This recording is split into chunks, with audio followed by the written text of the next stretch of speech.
The house shouldn't have been so cheap. That's the first thought that crosses your mind as you step inside. The smell of dust and stale air clinging to your clothes. The realtor had smiled a little too brightly when she handed you the keys, said something about just a little fixer-upper. But for the price, you couldn't say no. It's been empty since 1968. No one could tell you exactly why. Just stories, families moving out overnight, contractors refusing to finish the job, and one old man who muttered that the house didn't like being remembered. You laughed at that. Back then. Now, standing in the hallway, you realize what's missing. There's no basement door. You stare at the frame where it should be.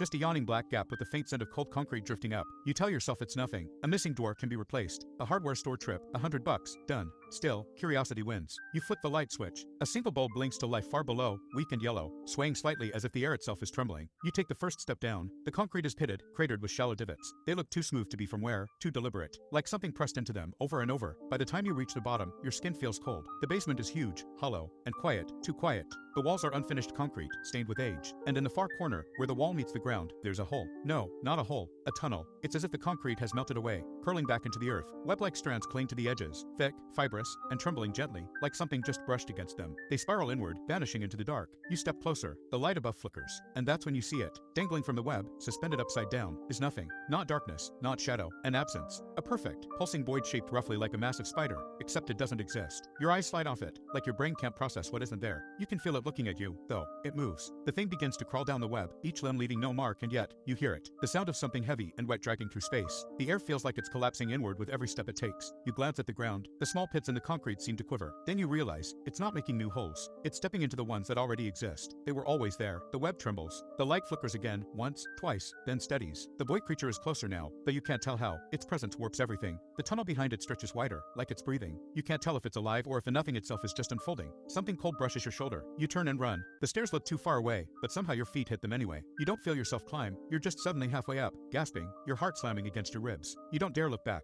You tell yourself there's nothing there. Nothing. Your body slows, your sprint fading into a walk. You laugh weakly. Basements are creepy. That's all. Old houses do weird things to your head. You'll fix the missing door tomorrow. You'll cover the opening, maybe seal it off for good. You reach the top step and pause. Something about this feels wrong, doesn't it? You can't remember what, exactly. Just a strange weight in your stomach, like you forgot something important. You look behind you, but there's nothing there. There's never been anything there. You shake your head and chuckle again, embarrassed at your own nerves. Then you turn off the light and head upstairs, whispering under your breath to calm yourself. There's nothing in the basement, and from far below, in the dark, something softly whispers back. There never was.